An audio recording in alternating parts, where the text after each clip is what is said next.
আসসালামু আলাইকুম। আশা করছি যে যেখান থেকে আমার ভিডিওটি দেখছেন সবাই আলহামদুলিল্লাহ ভালো আছেন। তো আজ আমি আপনাদের সঙ্গে রূপচাঁদা মাছের একটা রেসিপি শেয়ার করব। এই মাছের পুষ্টি গুণাগুণ সম্পর্কে তো আমরা সবাই জানি। তো চলুন আমরা রেসিপিটি দেখে নিই।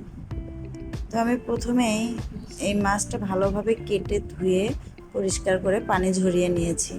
এবার আমি এখানে দিয়ে দিচ্ছি হাফ চা চামচ লবণ, হাফ চা চামচ হলুদ গুঁড়া, হাফ চা চামচ মরিচের গুঁড়া, দিয়ে দিচ্ছি এক ফালি লেবুর রস।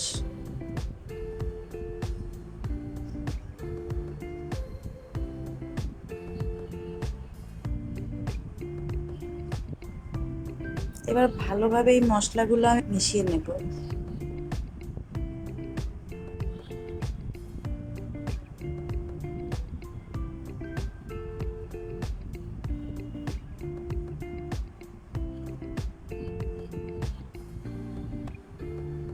এবার আমি ফ্রাই প্যানে কিছুটা তেল দিয়ে দিচ্ছি।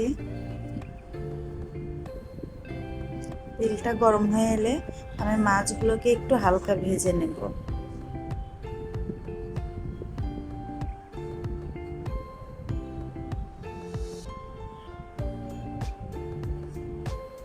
একদম কড়া করে ভাজার কোনো দরকার নেই, এভাবে হালকা একটু ভেজে নিলেই হবে।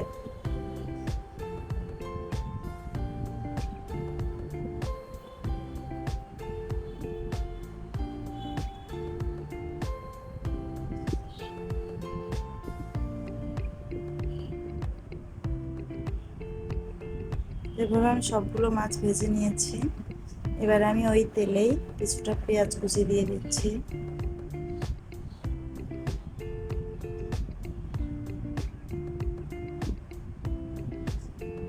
তার মধ্যে দিয়ে দিচ্ছি আমি এবার হাফ চা চামচ লবণ, হাফ চা চামচ হলুদ গুঁড়া ও এক চা চামচ মরিচের গুঁড়া, দিয়ে দিচ্ছি হাফ চা চামচ ধনিয়া গুঁড়া, দিয়ে দিলাম আদা পেস্ট ও রসুন পেস্ট পরিমাণ মতো।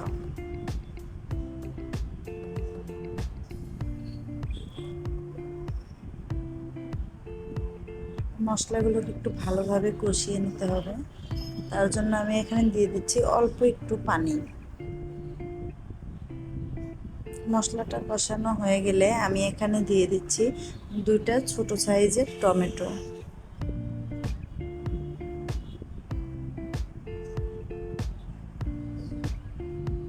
এবার ভালোভাবে এগুলোকে একটু কষিয়ে নেব। মশলার সঙ্গে টমেটোটা কষিয়ে নেওয়া হয়ে গেছে।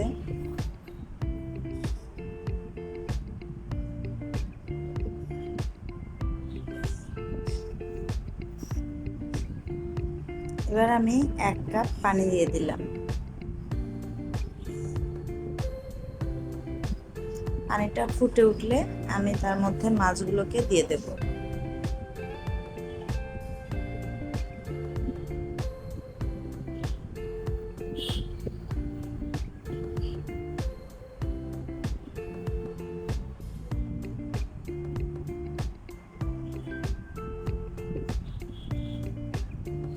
এবার কিছুক্ষণ ঢেকে রান্না করব।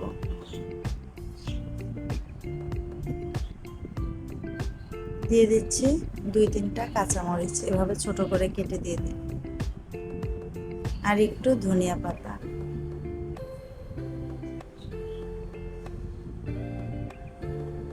আপনারা চাইলে এই পর্যায়েও নামিয়ে নিতে পারেন। তো আমি আর একটু ঝোল কমাবো, তার জন্য আর 2 মিনিট মতো রান্না করেছি। তো এই তো হয়ে গেছে আমার রূপচাঁদা মাছের তরকারি। রূপচাঁদা মাছ আসলে যেভাবেই খাওয়া যায় না কেন অনেক মজা হয়, সেটা হোক ফ্রাই বা কারি। তো ধন্যবাদ সবাইকে এতক্ষণ আমার ভিডিওটি দেখার জন্য। যদি আমার ভিডিওটি ভালো লাগে প্লিজ আমার চ্যানেলটিকে সাবস্ক্রাইব করবেন, লাইক ও কমেন্টস করে জানাতে ভুলবেন না। ধন্যবাদ সবাইকে। আল্লাহ হাফেজ।